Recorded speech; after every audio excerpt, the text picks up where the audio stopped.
El sol de marzo caía oblicuo sobre el asfalto de la pequeña armería de las afueras de Sevilla, cuando Miguel Herrera apareció caminando por la acera.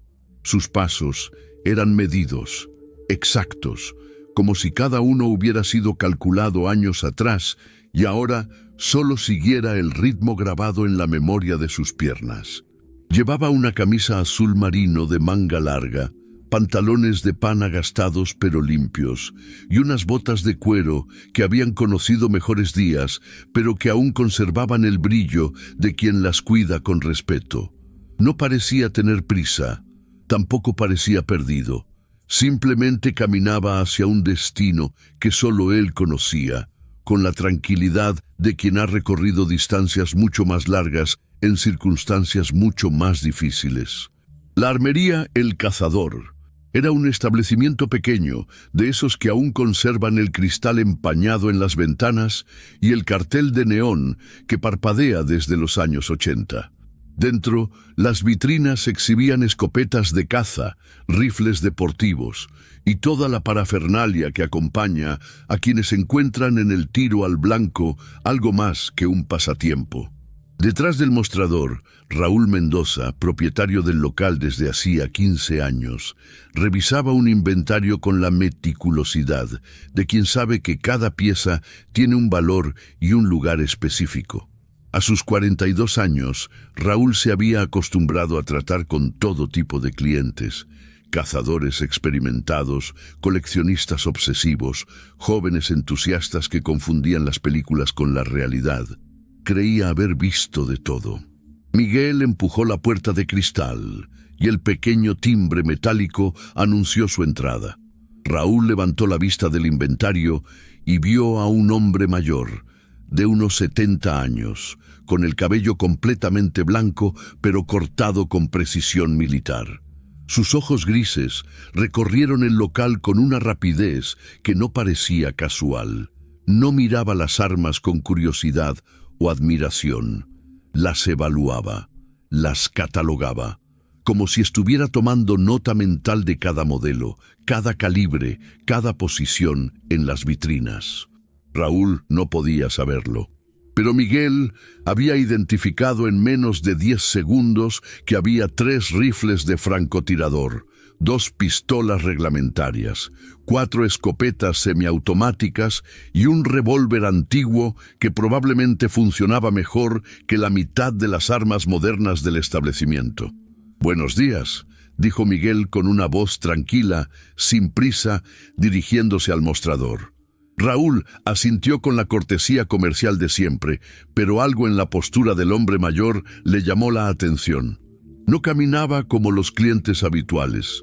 No tenía esa mezcla de nerviosismo y excitación que caracteriza a quien entra en una armería por primera vez. Tampoco tenía la confianza impostada de quienes presumen de conocimientos que no poseen. Miguel simplemente estaba allí, presente, ocupando el espacio con una naturalidad que sugería que los lugares llenos de armas no le resultaban extraños. «¿En qué puedo ayudarle?», preguntó Raúl, cerrando el inventario y dedicando toda su atención al visitante. Miguel se acercó al mostrador y apoyó las manos sobre el cristal. Sus dedos estaban marcados por pequeñas cicatrices, el tipo de marcas que deja el manejo constante de herramientas o materiales abrasivos. En el dedo anular de la mano derecha llevaba un anillo simple, de acero, sin inscripciones visibles. «Estoy buscando munición para un HK-G36», dijo Miguel con la misma naturalidad con la que habría pedido el periódico del día. Raúl frunció el ceño. El HK-G36 no era precisamente un rifle de caza deportiva. Era un fusil de asalto utilizado por fuerzas especiales y unidades militares. La pregunta obvia era ¿qué hacía un hombre de 70 años buscando munición para un arma semejante? «¿Tiene licencia para ese tipo de arma?», preguntó Raúl, adoptando un tono más formal. Miguel asintió y extrajo de su cartera un documento doblado. Lo desplegó sobre el mostrador y Raúl pudo ver una licencia de armas que incluía autorizaciones que él mismo no había visto nunca. No eran permisos de caza, no eran licencias deportivas. Eran autorizaciones militares, algunas con sellos oficiales que Raúl no reconocía, pero que transmitían una seriedad institucional incuestionable. «Está todo en regla», dijo Miguel, volviendo a doblar el documento con cuidado. «Solo necesito 2 cajas de munición estándar». Raúl revisó las autorizaciones una vez más. Técnicamente todo parecía correcto, pero algo en la situación le generaba incomodidad. Era la primera vez que alguien le pedía munición para un fusil de asalto, como quien pide azúcar para el café. En ese momento, la puerta de la armería se abrió de nuevo y entraron 3 hombres jóvenes. Eran de esos que Raúl clasificaba mentalmente como problemáticos. 20 y pocos años, ropa deportiva cara, actitud desafiante y esa confianza artificial que suele acompañar a quienes confunden la agresividad con la autoridad. El que parecía liderar el grupo, un rubio de complexión atlética, con una sudadera de marca y zapatillas que costaban más que el salario mensual de muchas personas, se dirigió directamente al mostrador sin prestar atención a Miguel. «Oye, tío, queremos ver las pistolas más potentes que tengas», dijo con una sonrisa que pretendía ser encantadora, pero que resultaba prepotente. «Tenemos una competición este fin de semana y queremos algo que impresione». Raúl sintió la familiar mezcla de irritación y precaución que le generaba ese tipo de clientes. «¿Tienen licencias?», preguntó, sabiendo de antemano que la respuesta sería evasiva. «Claro, tío, claro», respondió el joven, pero no hizo ademán de mostrar documento alguno. «Solo queremos echar un vistazo. No pasa nada por mirar, ¿no?». Sus 2 acompañantes se rieron como si hubiera dicho algo ingenioso. Miguel permaneció inmóvil junto al mostrador, observando la escena sin intervenir. Sus ojos grises se habían endurecido ligeramente, pero su expresión seguía siendo neutral. Sin embargo, algo en su postura había cambiado. La relajación casual había dado paso a una tensión controlada, como si sus músculos se hubieran preparado para una acción que esperaba no tener que ejecutar. «Mira, abuelo», dijo de repente el líder del grupo, dirigiéndose a Miguel por primera vez. «¿No te parece que ya es hora de que dejes paso a la gente que realmente entiende de esto?». La frase iba acompañada de una sonrisa burlona y un gesto despectivo con la mano.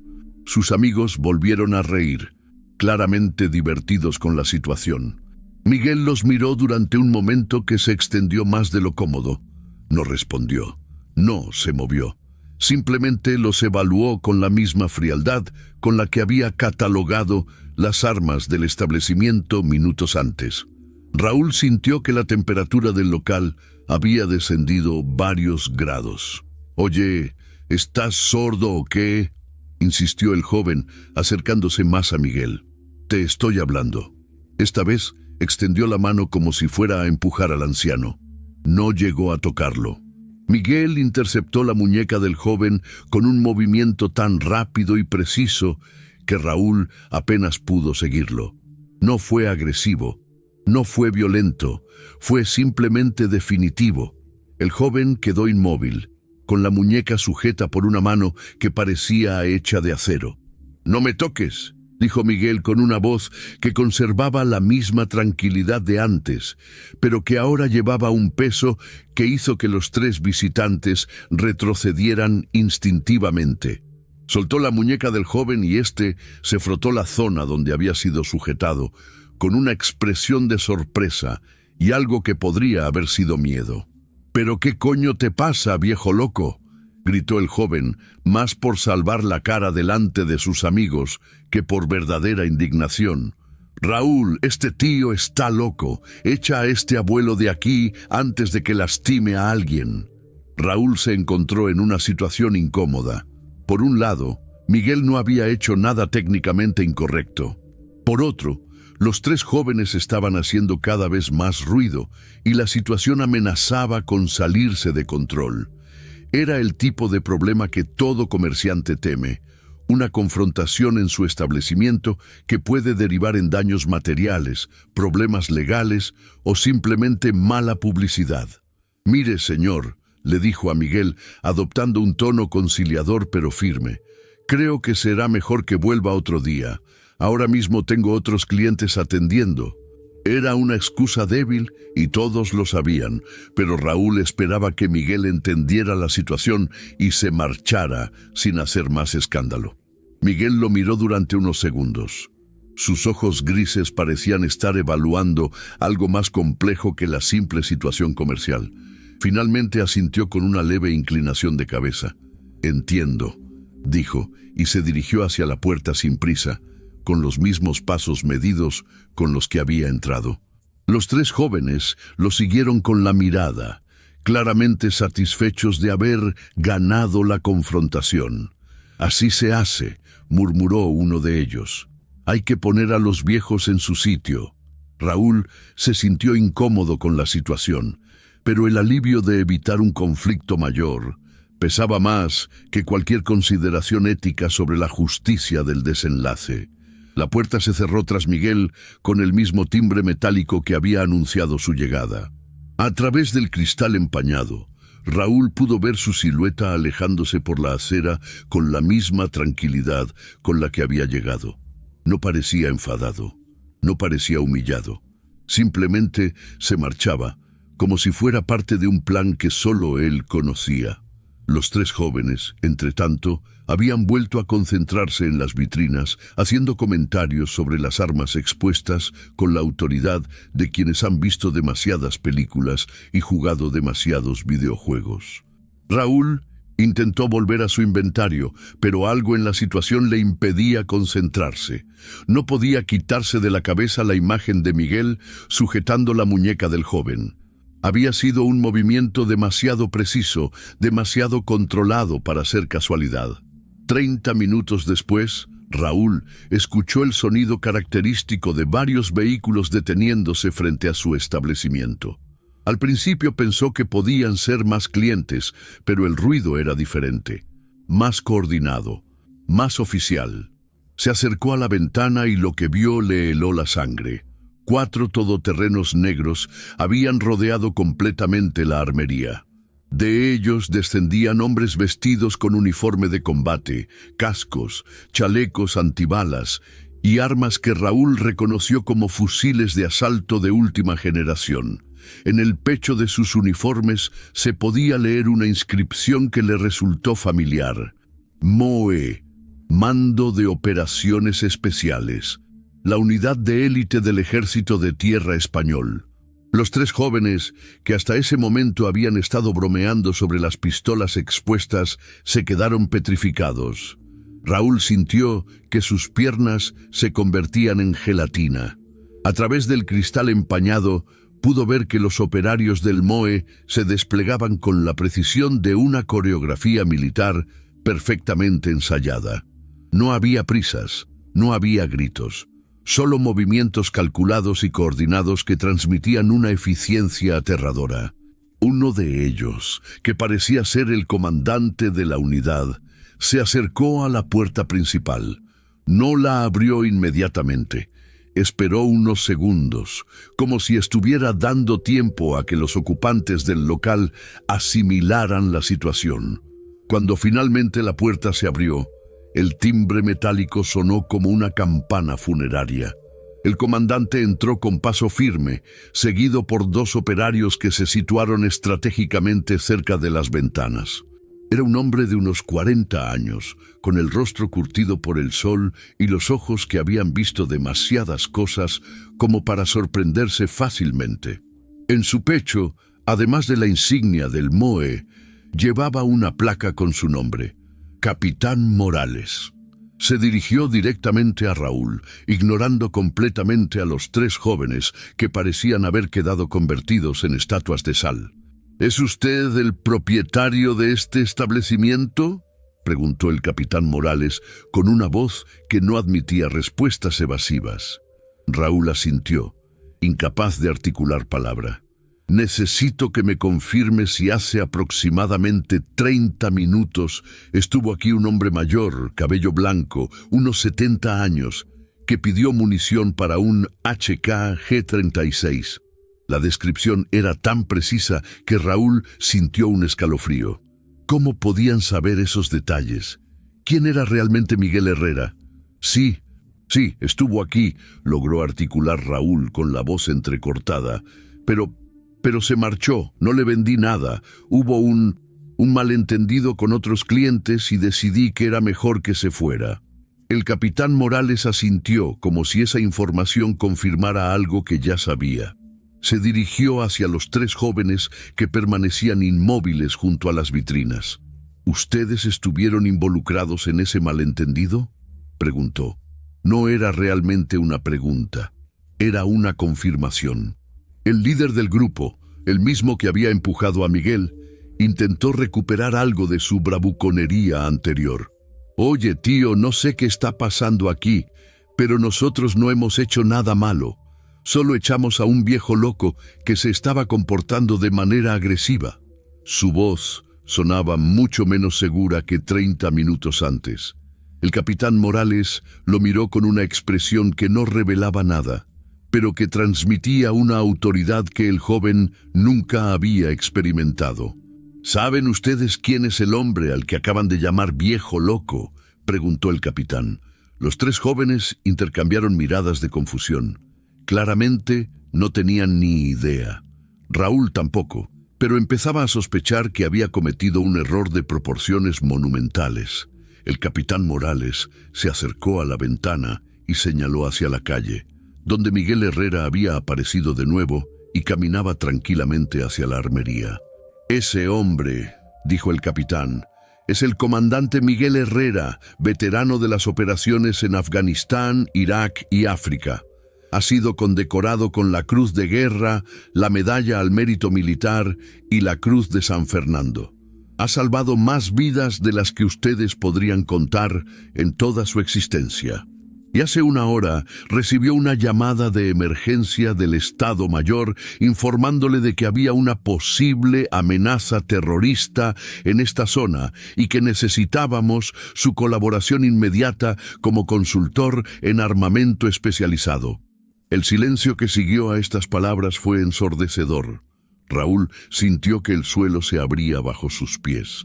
Los 3 jóvenes parecían haber olvidado cómo respirar. Miguel Herrera empujó la puerta de la armería por segunda vez en una hora, pero esta vez su entrada fue recibida de manera muy diferente. El capitán Morales se cuadró inmediatamente y saludó con la precisión militar reglamentaria. «Mi comandante», dijo, «lamento el retraso. ¿Pudo conseguir lo que necesitaba?» Miguel miró alrededor del local, observando a los operarios del MOE, a Raúl petrificado detrás del mostrador, y a los 3 jóvenes que parecían haber envejecido 10 años en los últimos 5 minutos. «No», respondió con la misma tranquilidad de siempre. «Hubo una pequeña interrupción en el servicio al cliente». Sus ojos grises se posaron brevemente en el líder del grupo de jóvenes, que ahora tenía el rostro del color de la ceniza. «Entiendo», dijo el capitán Morales. «¿Quiere que resolvamos esa interrupción?» No era una amenaza explícita, pero todos en el local entendieron que las soluciones que podía ofrecer una unidad de operaciones especiales no serían precisamente diplomáticas. Miguel negó con la cabeza. «No será necesario, capitán. Son solo jóvenes que no saben lo que hacen. La ignorancia no es un delito». Se dirigió nuevamente al mostrador, donde Raúl permanecía inmóvil. «¿Podría ahora conseguir esa munición que le pedí?», preguntó, como si los últimos 30 minutos no hubieran ocurrido. Raúl asintió repetidamente, con movimientos nerviosos y torpes. «Sí, por supuesto, comandante. Enseguida. Lo que necesite. Gratis, por supuesto. Es un honor tenerle en mi establecimiento». Miguel levantó una mano para detener el torrente de palabras. «No es gratis», dijo. «Pagaré el precio justo. No necesito favores. Solo necesito munición». Mientras Raúl buscaba frenéticamente las cajas de munición solicitadas, Miguel se dirigió a los tres jóvenes. «Espero que hayan aprendido algo hoy», les dijo con la misma voz tranquila de siempre. «No se trata de la edad, no se trata de la apariencia, se trata del respeto, y el respeto se gana con acciones, no con palabras». El líder del grupo intentó balbucear una disculpa, pero Miguel ya se había dado la vuelta. «¿Alguna instrucción especial, mi comandante?», preguntó el capitán Morales. Miguel tomó las cajas de munición que Raúl le tendía con manos temblorosas. Las examinó brevemente para confirmar que eran las correctas y dejó el dinero exacto sobre el mostrador. «Solo mantengan el perímetro hasta que termine el operativo», respondió. «Y capitán», el oficial se cuadró, esperando órdenes. «La próxima vez que alguien necesite consultar conmigo, asegúrense de que no haya interrupciones en el servicio al cliente». Miguel Herrera se dirigió hacia la puerta por tercera vez, pero esta vez su salida fue muy diferente. El capitán Morales y sus operarios se apartaron respetuosamente para dejarle paso. Raúl se inclinó ligeramente en un gesto involuntario de deferencia. Los tres jóvenes permanecieron inmóviles, probablemente preguntándose cómo habían conseguido humillar a un héroe de guerra sin saberlo. Cuando la puerta se cerró tras él, Miguel caminó hacia uno de los todoterrenos del MOE. Subió al asiento del pasajero con la misma naturalidad con la que había entrado en la armería. El vehículo arrancó y se alejó por la calle, seguido por los otros tres todoterrenos en una formación que hablaba de protocolos militares y misiones clasificadas. En el interior de la armería, el silencio se extendió durante varios minutos. Raúl miraba el dinero que había dejado Miguel sobre el mostrador, como si fuera un objeto extraño. Los tres jóvenes seguían petrificados, asimilando lentamente la magnitud de lo que había ocurrido. Finalmente, el líder del grupo se acercó tímidamente al mostrador. ¿Quién era realmente ese hombre?», preguntó con una voz que había perdido toda su bravuconería anterior. Raúl levantó la vista del dinero y lo miró con una mezcla de pena y desprecio. «Era alguien que ha arriesgado su vida para que tú puedas venir aquí a hacer el imbécil», respondió. «Era alguien que merece respeto y nosotros le faltamos al respeto». Los jóvenes se marcharon sin decir una palabra más. Raúl se quedó solo en su armería, mirando por la ventana hacia la calle donde 30 minutos antes había visto alejarse a un veterano de guerra al que había tratado como a un cliente cualquiera. Se preguntó cuántas veces había ocurrido algo similar, cuántas veces había pasado junto a héroes anónimos sin reconocerlos, cuántas veces había juzgado por las apariencias a personas cuya historia real era infinitamente más rica y compleja de lo que podía imaginar. El dinero siguió sobre el mostrador durante el resto del día. Raúl no se atrevió a tocarlo. De alguna manera, sentía que era más que el pago por unas cajas de munición. Era un recordatorio, una lección sobre el valor del respeto, la importancia de no juzgar por las apariencias y el reconocimiento de que los verdaderos héroes no necesitan uniformes ni medallas para seguir siendo extraordinarios. Cuando cerró la armería esa noche, Raúl se llevó el dinero a casa. Lo guardó en una caja especial, junto con una nota que escribió para sí mismo. «Respeto, siempre respeto. No sabes quién está delante de ti hasta que es demasiado tarde para demostrarlo».